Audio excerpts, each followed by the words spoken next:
Kembali lagi bersama kita berdua di Celoteh Citizen. Kita hari ini akan mengulas dua berita, yaitu berita tentang perang Thailand dan Kamboja, dan satu lagi adalah pengakuan Prancis terhadap Palestina. Gitu. Kita masuk ke berita pertama, yaitu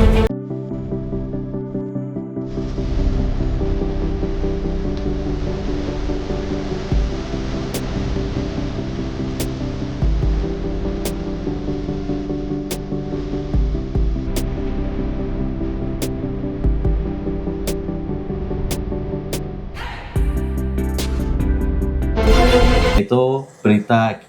Kita beropini sambil ngulas ya, kenapa sih ini terjadi gitu kan, tentang perang antara Thailand lawan Kamboja. Thailand sama Kamboja itu. Nah, kalau dari yang gue baca kemarin, itu kan terjadinya gara-gara pasca koloni. Thailand kan nggak pernah dijajah sama sekali kan, sedangkan Kamboja dulu sama Prancis.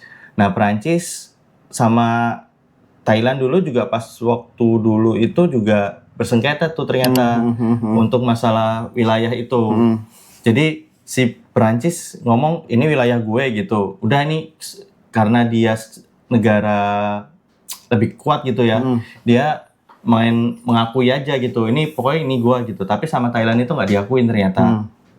Dan ini udah beberapa kali masuk ke Mahkamah Internasional gitu, dan di Mahkamah Internasional yang diakuin itu punya Kamboja. Betul. Jadi kuil itu bagiannya Kamboja. Tapi si Thailand sama Kamboja itu punya, ternyata tuh dia juga ada ada diskusi gitulah sama mereka sendiri, ada rundingan bahwa ini garis perbatasannya ini ada beberapa yang masih ada dispute nih, masih belum menjadi kesepakatan. Itu kalau nggak salah tahun 2000 deh. Nah, si Thailand itu nggak boleh, kedua belah pihak itu nggak boleh ada bangunan dan sebagainya gitu. Nah, tapi kan kemarin mulai ada friksi-friksi tuh. Nah, sebetulnya obrolan perjanjian ini si Kamboja udah ngajak nih, mendingan kalau kamu mau bener-bener, yuk kita ke Mahkamah Internasional aja nih, memastikan ini untuk wilayahnya. Tapi si Thailand nggak mau, karena udah tahu kan, pasti yang dimenangin Thailand lagi, karena udah ketiga kalinya kalau gitu. Kita obrolannya bilateral aja nih antara kita berdua gitu. Tapi di jalan situ dua-duanya punya pasukan yang untuk berjaga di situ. Dan kemarin itu ada sebetulnya tanggal 25 Juni kalau nggak salah gue baca itu adalah mau memfikskan batas mana wilayah mereka gitu. Itu tapi semua. Tapi dalam perjalanan ke situ itu si Kamboja itu kayak bangun parit gitu loh. Nah, si Thailand nggak suka. Ini belum selesai kok kamu udah mulai bangun-bangun, berarti kayak dia udah seolah-olah mengakui ini wilayah gue, ini bukan wilayah lu gitu. Ya, sebenarnya gini, awal terjadinya perang antara Thailand dan Kamboja ini bukan hal baru ya, karena sudah berlangsung berpuluh-puluh tahun yang lalu. Nah, tadi berkaitan dengan apa sih sebenarnya yang diributin, gitu kan? Apa yang diperebutkan, apa yang diributin, itu adalah sebuah candi, gitu ya. Sebuah candi yang memang itu sudah diakui UNESCO, itu menjadi warisan dunia, gitu. Nah, sebenarnya kalau dipikir-pikir ternyata pas gua searching, ini candinya candi Hindu, gitu. Sedangkan kalau Kamboja dan Thailand kan lebih ke Thailandnya 90% tuh Buddha, gitu kan. Cuma kalau dilihat dari segi strategis, gitu kan, tadi yang berkaitan dengan ini adalah masuk ke UNESCO, gitu kan. Nah, itu jadi sebuah daya tarik sendiri bagi kedua negara kan. Nah, itu kan si yang masukin ke UNESCO si Kamboja kan? Ya, pokoknya ini prosesnya itu. Jadi kan sebenarnya awalnya itu mungkin kalau UNESCO ini baru-baru ya di kontemporer ini lah ya gitu. Tetapi kalau untuk tadi yang sempat disinggung sama lo, bahwa sebenarnya gini, karena Thailand Kamboja itu berbatasan darat. Ya, berbatasan darat langsung tuh. Jadi kurang lebih sekitar 870 kiloan deh perbatasan antara Kamboja sama Thailand tuh darat. Nah, sebenarnya di situ juga ada Laos. Jadi perbatasan itu disebutnya segitiga Zamrud gitu, segitiga Zamrud. Jadi ada Laos juga di sekitar situ. Nah, tapi yang memang dari dulu perselisihannya sangat kenceng itu antara Kamboja sama Thailand. Nah, terjadi perselisihan, dibawalah ke Mahkamah Internasional, betul, di Den Haag, dan diputuskan tahun 60-an itu masuk ke wilayah Kamboja. Ya. gitu. Karena berdasarkan adanya putusan dari Prancis. Prancis gitu. dari peta yang dibuat sama Prancis Betul, kan. peta yang dibuat oleh Prancis, jadinya masuknya ke Kamboja. Nah itu terus bergolak gitu ya, dalam arti naik turun. Nah sebenarnya kejadian bulan-bulan ini itu adalah kejadian kesekian kali gitu. Pernah kejadian yang cukup keras juga di tahun 2011, itu ada antara Kamboja dan Thailand, dan akhirnya diselesaikan dan dicoba didamaikan oleh Presiden SBY waktu itu. Perdana Menteri Hun Sen diundang ke Jakarta, terus Perdana Menterinya si Thailand diundang juga, Abhisit Vajayjeva itu diundang ke Jakarta, dipertemukan tuh dengan SBY gitu kan. Akhirnya ada kesepakatan, akhirnya diselesaikan dengan jalan damai gitu. Tapi itu kan balik lagi ya, masalah selama tidak adanya kesepakatan yang clear gitu, berganti rezim ya kan, berganti kepentingan politik gitu kan, segala macam pasti akan diusik juga gitu. Nah kemarin itu terjadinya permasalahan ini karena memang adanya saling klaim gitu kan. Awalnya sempat ribut memang di antara petinggi militer, itu sempat diinfo bahwa oke, kita saling diskusi tadi yang lo bilang ya kan, segala macam. Tapi gini, terjadinya pemantiknya itu karena ternyata Kamboja itu menanam ranjau, dan ada satu tentara Thailand itu kena ranjau dan kakinya buntung. Nah dari situ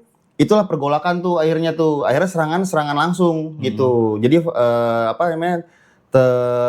terkonfirmasi bahwa ini jadi sebuah serangan yang memang ditujukan kepada Thailand gitu kan.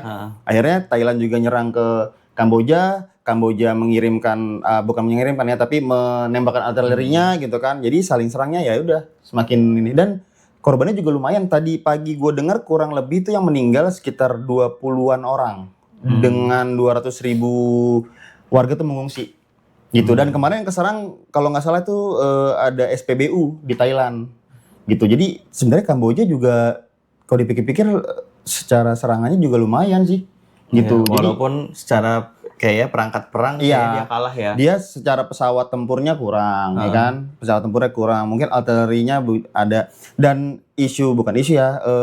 ada di beberapa media itu menginformasikan bahwa segala senjatanya Kamboja ya dari Cina, supportnya juga gitu.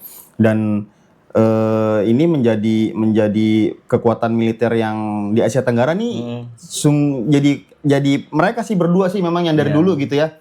Kalau dengan Indonesia Malaysia kan hanya gondok-gondokan aja gitu kan, cuma ayo gitu segala macam, tapi tidak pernah ada kontak fisik. Curi-curian budaya. Betul kan, pencurian budaya ya kan, saling klaim gitu kan, bukan saling klaim sih ya, kubu Malaysia mengklaim, Indonesia juga mengklaim gitu segala macam ya, jadi saling klaim sih benar. Jadi tapi nggak sampai ada kontak senjata fisik ya, karena memang secara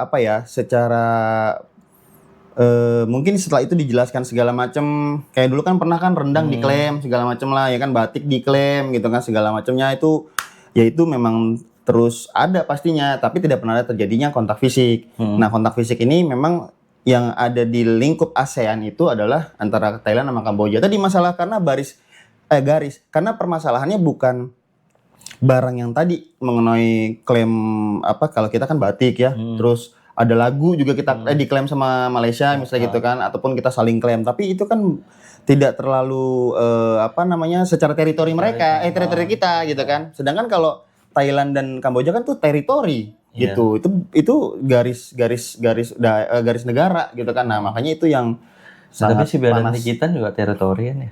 Iya, si Badan Ligitan kita nggak jarang juga ya. Tapi ya itu kan diplomasinya aja memang kayaknya kita waktu itu diplomasinya. Karena kita kalau nggak, yang gue baca ya waktu itu kita nggak punya petanya kita sendiri bahwa itu dari kita gitu. Ini punya wilayahnya kita gitu. Dan Malaysia kan juga mengklaim pakai petanya Inggris kan, gitu. Jadinya ya Belanda itu kan beda ya sama koloni-koloni kayak Prancis. Tadi dia udah menyiapkan nih batas wilayahnya ini gitu kan. Inggris juga batasnya ini gitu. Ya kalau Belanda kan memang fungsinya dulu kan hanya ekonomi kan gitu awalnya. Dan gara-gara perang ini itu kan sebetulnya kedua negara ini punya hubungan ekonomi ya. Betul, saling menguntungkan gitu. Saling menguntungkan. Dan mostly perpindahan barangnya itu juga jalur darat. Dan sekarang si Kamboja kan menyetop untuk ekspor buah-buahan ke Thailand gitu. Jadi terus Thailand juga akhirnya menyetop salah satu komoditinya dia segala macam. Ini saling sebenarnya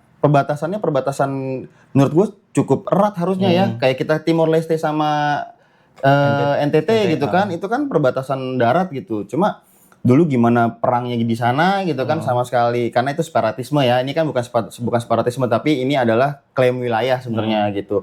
Jadinya ya seperti itu ya. Yang kemarin juga jadi heboh kan, Perdana Menterinya Thailand kan diberhentikan sementara kan.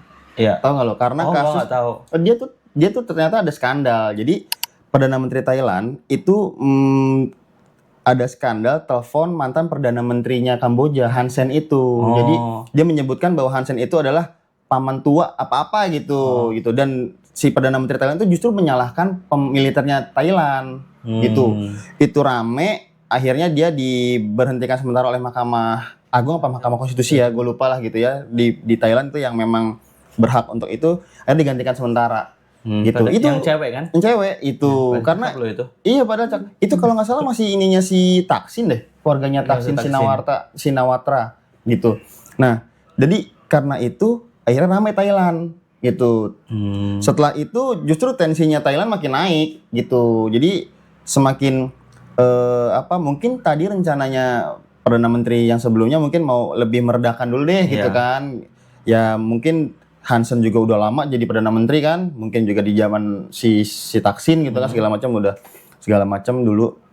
Nah, ya itu akhirnya diberhentikan dan itu jadi isu nasional Thailand gitu sampai sekarang, dan ternyata gejolak ini terus makin ada. Nah, sekarang kan juga yang jadi kekhawatiran terutama Malaysia nih lagi jadi ketua ASEAN kan. Iya. Dia harusnya menunjukkan sikap gitu ya.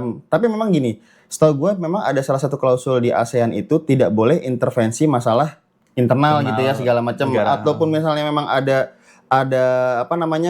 kayak tadi ini konflik ini ya kita anggota ASEAN nggak boleh masuk dalam situ. Tapi kalau mereka meminta bantuan baru gitu, setahu gue tuh begitu. Jadi harus clear dulu, jadi nggak bisa kita langsung intervensi masuk selesai nih, nggak bisa. Kayak Uni Eropa kan.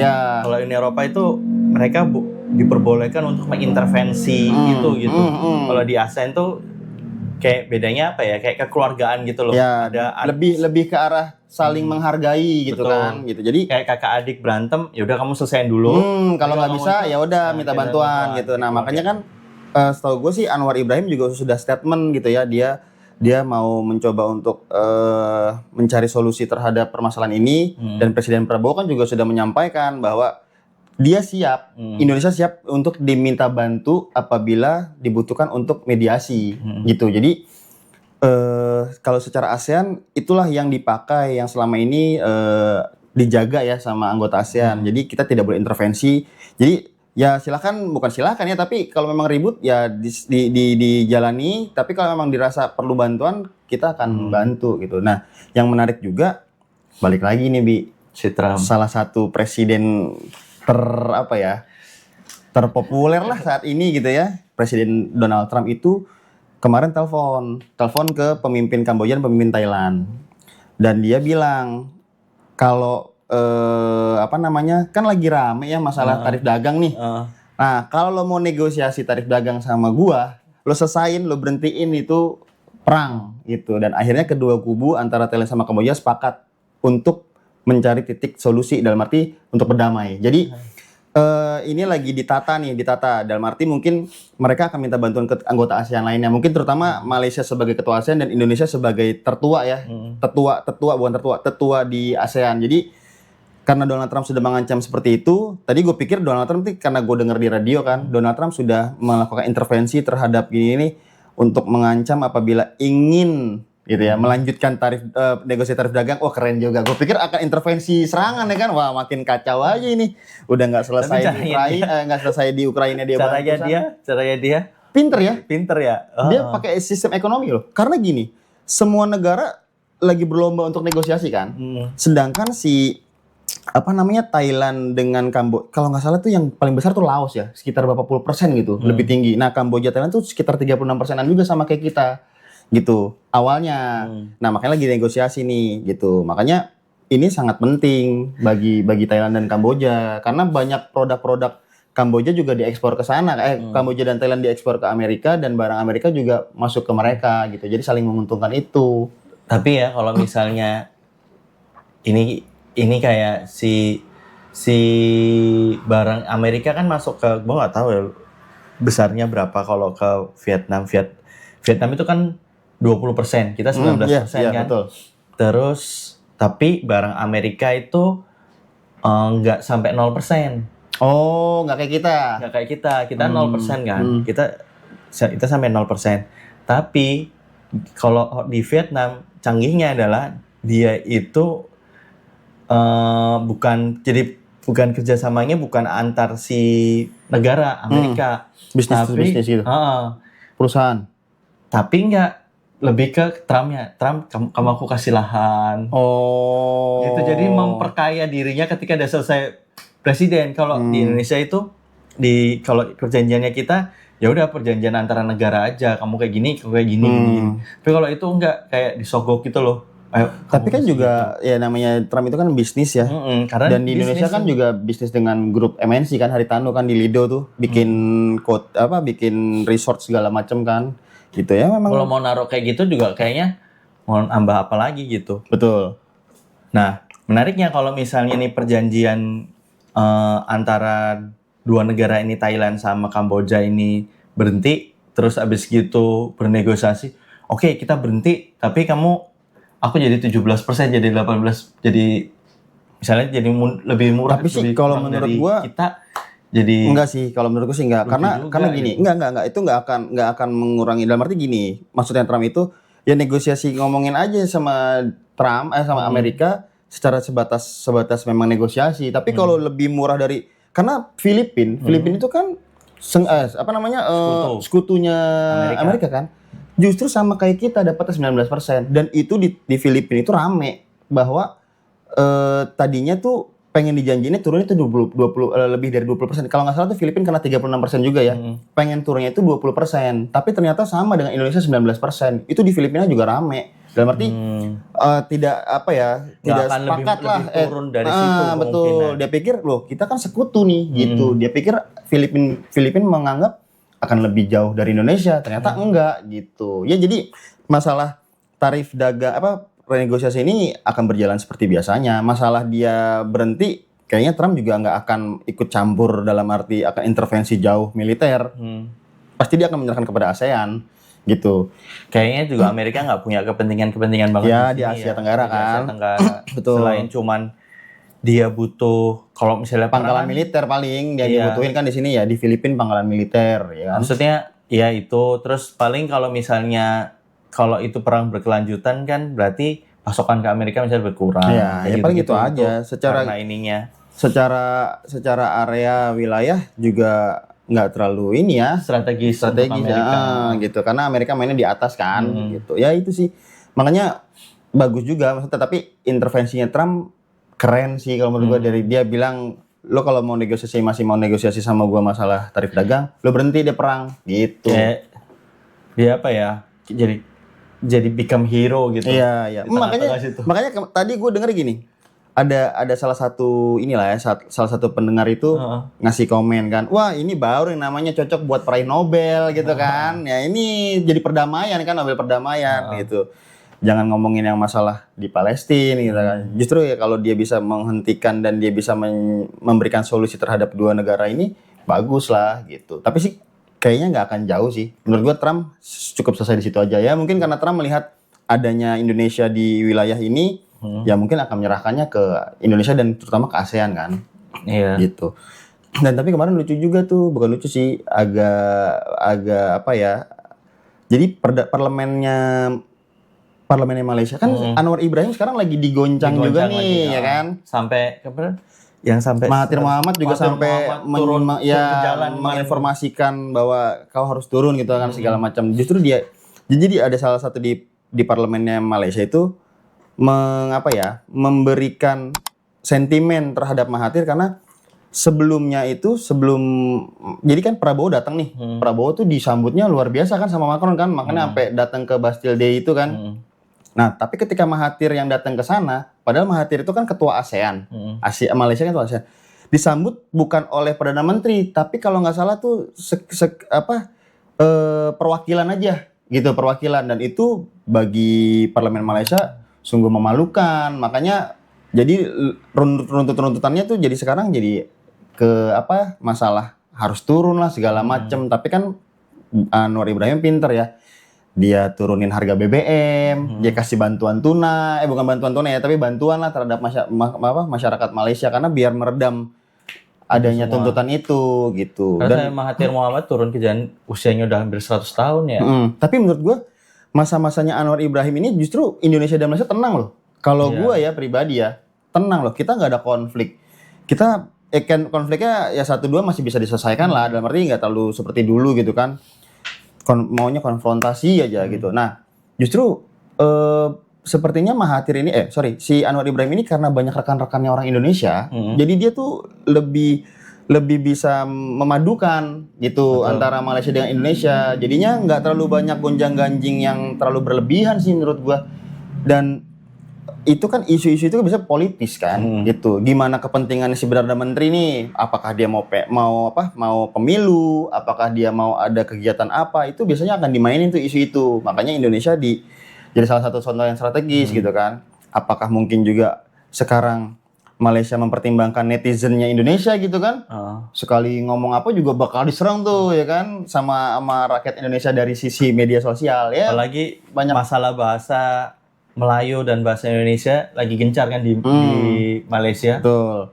Jadinya memang tadi kalau memang dirasa dalam negerinya Malaysia aja masih ada goncangan nih, ya kita berharap dengan ASEAN-nya ada di kepemimpinan Malaysia nggak juga jadi ikut tergoyah kan gitu. Karena kan pemimpin Malaysia ya Perdana Menteri itu ya berarti pemimpinnya untuk ASEAN gitu. Jadinya jangan ada isu lagi karena Kamboja dan Thailand ini sebuah isu lama dan itu akan terus terungkap gitu kan, akan terus muncul lah gitu. Jadi ya kalau ya namanya politik ya, setiap ada luka, ada kesalahan gitu, pasti akan muncul jadi bahan peluru buat lawan-lawan politiknya. Betul. Gitu. Makanya perdamaian antara Thailand sama Kamboja itu memang harus dilakukan gitu kan. Situasi ekonomi juga nggak baik-baik aja kan gitu. Dan ada juga lah beberapa komentar Kamboja kuat juga ya militernya gitu, apa jadi dari uang judol gitu kan, segala macam kan mereka. Soalnya ekonominya lagi tumbuh kan. Iya, ekonominya tumbuh kan Kamboja kan. Terus mereka juga kuat gitu segala macam. Apakah ini juga bagian dari itu? Menurut gue sih enggak juga ya. Dalam arti ya mungkin maksudnya serangan kenapa ribut ini karena ada intervensi dari luar mau untuk menghancurkan Kamboja dari sisi judul itu. Menurut gue sih enggak juga. Jadi memang karena ini isu lama dan terus menyeruak gitu kan. Ya itu akan tetap selama tidak ada solusi yang permanen ya akan terus-terusan gitu. Padahal semua dua-duanya gontok saling klaim kan. Saling kekeh dengan ketentuannya masing-masing gitu. Salah satu kekeh bahwa ini kan diambil sepihak sama Perancis, kita nggak pernah ngakuin itu. Tapi dari sisi Kamboja loh, ini kan udah ini plus Kamboja begitu Mahkamah Internasional mengakui langsung ya ngeklaim ini berarti ini candi punya dia gitu. Karena memang arsitekturnya itu modern pada masanya gitu. Jadi karena dia di bukit di atas, jadi view-nya itu memang udah menyatu dengan alam gitu. Jadi memang itu masuk ke dalam UNESCO sih menurut gua kalau gue lihat dari foto-foto dan videonya sih memang bagus gitu ya. Itu salah satu daya tarik juga. Betul. Itu. Jadi Kamboja walaupun itu arah jalan masuknya paling bagus, paling paling mudah itu dari Thailand. Iya gitu. Itu tadi. Tapi mereka tetap minta itu masuk dalam sisinya ini. Ya itu karena Perancis ya teman-teman. Dan saat ini juga karena masa kolonial tuh yang jadi kayak Indonesia itu kalau misalnya kita ngelihat dari misalnya sisi Majapahit itu kan berarti luasnya Indonesia itu masuk ke Malaysia, Nusantara itu ya. Nusantara itu ya. Gitu. Tapi karena penjajah kolonial ini jadi akhirnya masing-masing jadi Malaysia Inggris masuk ke Inggris, Indonesia yang bagiannya apa namanya? Belanda ya. Belanda, apa namanya, Timor Leste kan Portugal gitu-gitu. Portugis. Jadi kalau misalnya apa namanya, kita disesuaikan sama eranya Majapahit atau Sriwijaya, bahwa kalau Sriwijaya lebih luas lagi gitu, sampai ke atas orang dia bisa ditakutin sama Mongol kan. Gitu, berarti kan jadi kita memang, seluas itu. Betul, gitu. memang permasalahan ini karena permasalahan kolonial sih sebenarnya, perbatasan kolonial gitu. Yaitu ya, tapi sekarang ada kabar baik dari Prancis kan, Prancis sudah siap ya. Sebenarnya ini kabar, kalau menurut gue ya kabar cukup baik, masih cukup ya, karena Prancis akan mengakui Palestina itu di sidang umum PBB nanti di September. Jadi saat ini masih OTW nih, masih menuju ke sana. Jadi secara resminya Prancis akan mengakuinya nanti di sidang umum PBB. Tapi kemarin Perdana Menterinya Mahmoud Abbas sudah diundang tuh ke Prancis sama Emmanuel Macron bahwa Prancis akan mengumumkan ini di sidang umum PBB. Jadi kabar baiknya adalah Prancis akan mengakui kemerdekaan Palestina gitu di September nanti. Nah, gara-gara Prancis ini si Kanada juga punya niat yang sama. Betul. Gitu. Padahal beberapa negara itu kayak kan yang belum mengakui Amerika ya, Australia, Kanada, Jepang. Ternyata Kanada juga mau mencoba untuk itu ya. Untuk itu. Sebelumnya udah Spanyol duluan. Spanyol. Negara Eropa Barat pertama kali itu yang mengakui itu tahun 2000 berapa ya? Itu Swedia. Mengakui Palestina. Merdeka. Oh, Irlandia. Irlandia juga sudah mengakui. Jadi Spanyol, Irlandia, terus mana lagi negara-negara Eropa tuh sudah beberapa yang mengakui. Mulai Prancis. Kayaknya negara-negara kalau menurut gua Prancis itu lebih seksi ya, dalam arti karena kekuatan militer, kekuatan dia di NATO pun dan dia sebagai anggota tetap PBB itu akan mempunyai dampak besar terhadap Palestina. Kalau dia mengakui Palestina sebagai sebuah negara kan, karena Prancis itu dia punya industri militer ya kan, segala macam. Secara industri, secara ekonomi kuat lah. Ya gitu. Betul itu. Jadi dan kemarin sebenarnya Prancis itu juga salah satu yang pertama kali ketika Israel nyerang ke Palestina, Prancis itu salah satu mendukung loh. Dalam arti mereka di awal ya dia mengklaim bahwa Hamas tuh menyerang Israel duluan gitu. Jadi Israel ini mempertahankan diri. Awalnya itu gue inget banget Macron ngomong begitu.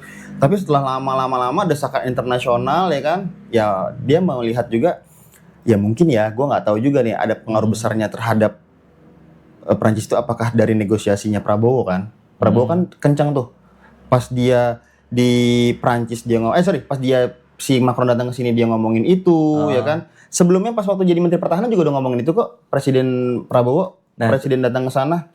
Si Pak Prabowo itu kan kemarin pas di sini sempat ngakuin Israel kan. Maksudnya gini, solusi dua negara. Jadi mengakui Israel di Palestina. Ya. Di negara sini kita kan nggak pernah mengakui Israel betul sebagai negara kan. Tapi di sini diberitakan itu kan kok malah ngakuin Israel sebagai negara. Kita kan nggak akan pernah ngakuin itu gitu. Betul. Sebenarnya kalau dari sisi positifnya ya itu akan terjadi perdamaian ya memang gitu. Kita nggak bisa. Ya ini pendapat gue ya, maksudnya pendapat gue terhadap apa yang disampaikan Pak Prabowo ya. Jadi nggak bisa kita mengakui Palestina aja, tapi kita tidak mengakui Israel itu juga nggak mungkin gitu, karena ini dua negara ini kan saling mendukung, minta klaim gitu kan. Ya berarti dua negaranya harus diakui gitu, dan itu akan memunculkan solusi nantinya. Palestina sudah merdeka, Israel juga sudah ada di situ, ya jadinya mungkin seperti itu maksudnya presiden kan. Dan yang dijalani oleh Prancis juga sama menurut gue. Dia sudah mengakui Israel, ya kan? Dia sudah mengakui Israel. Ya gue akuin juga Palestina sebagai sebuah negara yang berdaulat gitu. Jadi akan ketemu titiknya di situ nanti.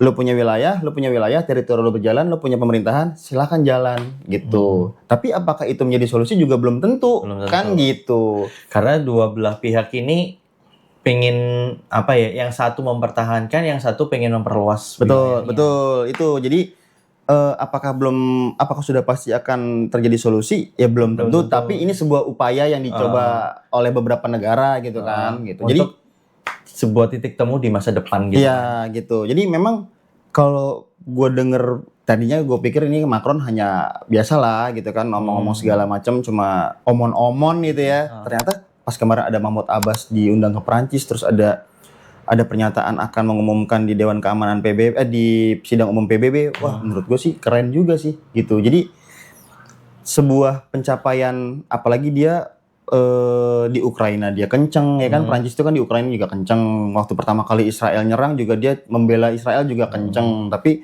karena semakin kesini juga arahnya Israel semakin membabi buta gitu kan. Ya, yang berita terbaru aja nih, kemarin kan ada salah satu kapal bantuan mau masuk aja ditangkap kan. Betul. Ditangkap sama Israel, ditariklah ke Israel tuh bantuan itu. Jadi ya semakin memprihatinkan kan. Ada dokter sampai pingsan gara-gara dia belum makan gitu kan, nggak ada bantuan, nggak ada makanan untuk dikonsumsi.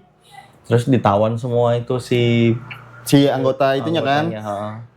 Jadi memang ya menurut gue sih pengakuan Prancis ini jadi sebuah angin segar ya buat Palestina juga gitu.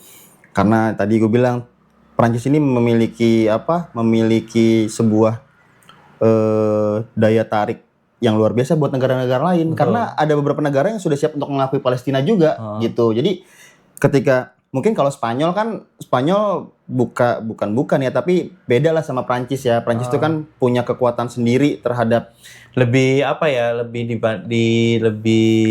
dipandang lah. Ya, lebih dipandang sebagai anggota NATO ya kan, sebagai anggota PBB, anggota tetap PBB loh. Nah, dia itu lebih diperhitungkan gitu. Makanya ketika dia mengucapkan dia ini, punya hak veto juga nggak sih? Iya, punya. Makanya ada pengamat internasional, ini sebenarnya angin segar banget, akan pasti berdampak besar gitu. Apalagi diumumin di sidang umum PBB, pasti akan berdampak besar gitu. Ya, bagi Amerika dan Israel, ya ini juga pasti bagi mereka juga nggak nyaman kan gitu. Tapi sebuah fakta yang harus dijalani, karena untuk sebuah perdamaian itu ya tadi adanya solusi dua negara gitu. Ini kalau gua ngelihat sih si Macron untuk pentas politik dunia ya. Oke lah ya. Dia kayak mau ngambil alih highlight sinarnya Trump di depan media gitu. Nggak, gini. Gue pernah dengar dari salah satu pengamat, lupa siapa ya. Jadi ini sebenarnya momentum Eropa mengambil alih terhadap dominasi Amerika gitu. Entah itu di ekonomi, entah itu. Jadi apalagi setelah adanya tarif dagangnya Amerika, Eropa ini harus bergerak sebenarnya mengambil alih dalam arti apa? Bukan mengambil alih secara ekonominya Amerika, tapi dia bisa masuk ke beberapa negara-negara yang memang disuruh sama Trump untuk negosiasi gitu kan.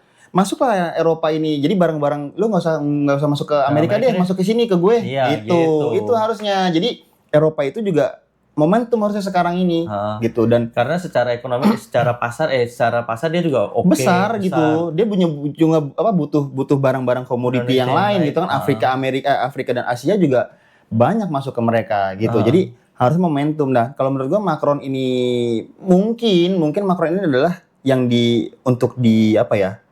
ayo deh, maju dulu deh, gitu kan. Nanti yang lain akan ikut. Mungkin Jerman belum terlalu berani kanselirnya, gitu kan. Beda sama Macron gitu. Kalau di Jerman itu ada kanselir, ada presiden juga ya. Ada 2 dia kan?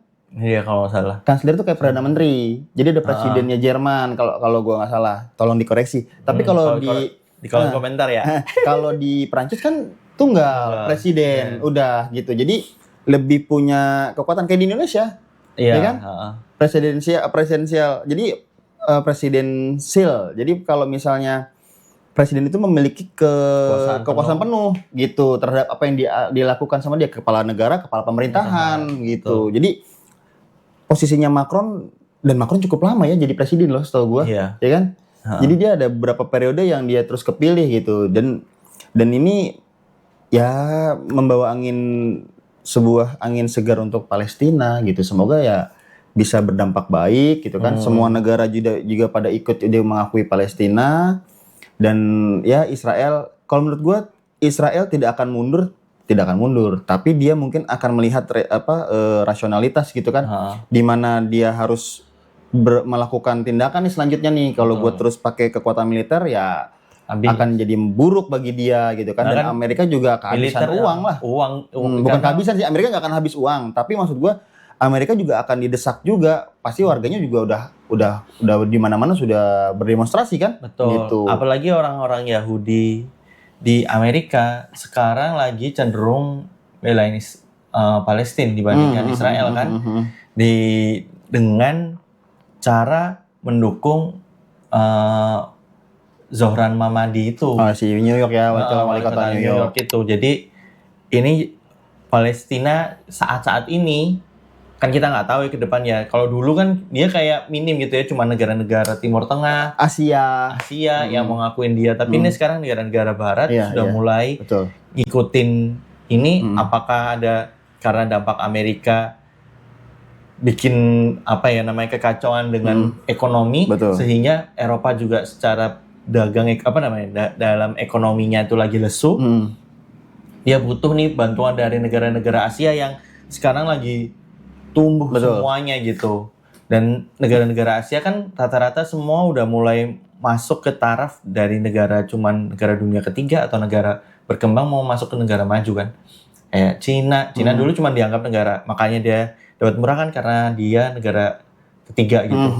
Ingat tapi kan, sekarang luar biasa Olimpiade aja dia diceng-cengin bahwa ini mau ngadain Olimpiade dengan polusi yang segini besarnya gitu, kota sampai warnanya merah gitu.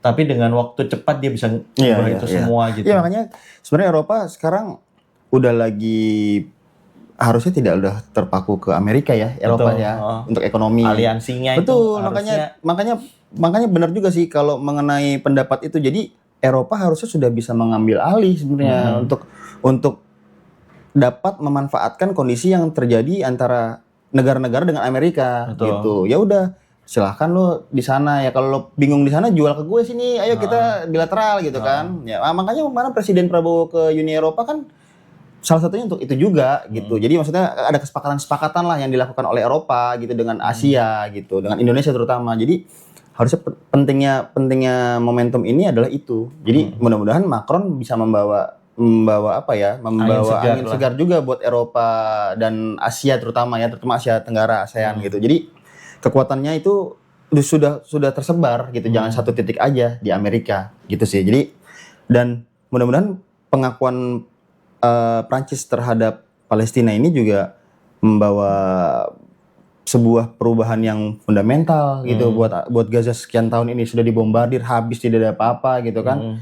Ya mudah-mudahan itu akan Israel membuka diri gitu kan untuk terhadap bantuan-bantuan dan membangun lagi. Ya itulah yang harusnya dilakukan oleh Eropa gitu. Dan tidak ada perluasan atau ada pengembalian wilayah. Kalau pengembalian wilayah sih menurut gua nggak akan. Jadi tetap yang akan diklaim adalah yang saat ini petanya gitu. Tapi kalau misalkan ini ya kita nggak pernah tahu ya masa depan ya. Misalnya si Israel ternyata kayak gimana. Akhirnya ada perjanjian misalnya emang nggak mungkin Israel mengembalikan semuanya kan, nggak mungkin. Tapi kan ini ada ya udahlah, ini yang misalnya di era 2000-an gitu. Ini kita balikin gitu-gitu kan beda kan. Karena kan ini di daerah Gaza kan semakin lama semakin kecil, semakin kecil kayak gitu. Betul sih itu. Ya mudah-mudahan semuanya bisa berakhir dengan damai segera lah ya. Dengan Palestina itu. Betul. Gitu. Nah teman-teman, kalau misalnya ada mau berkomentar apa menurut pendapat kalian tentang dua topik hari ini, yaitu tentang Kamboja dan Thailand. Dan juga Palestina yang diakuin sama Perancis. Ini menurut teman-teman seperti apa pendapat kalian? Tulis di kolom komentar. Dan kalau suka dengan video ini, kita akhiri aja. Dengan like, terus share ke teman-teman kalian, dan subscribe channel ini. Sampai ketemu di episode berikutnya. Bye-bye.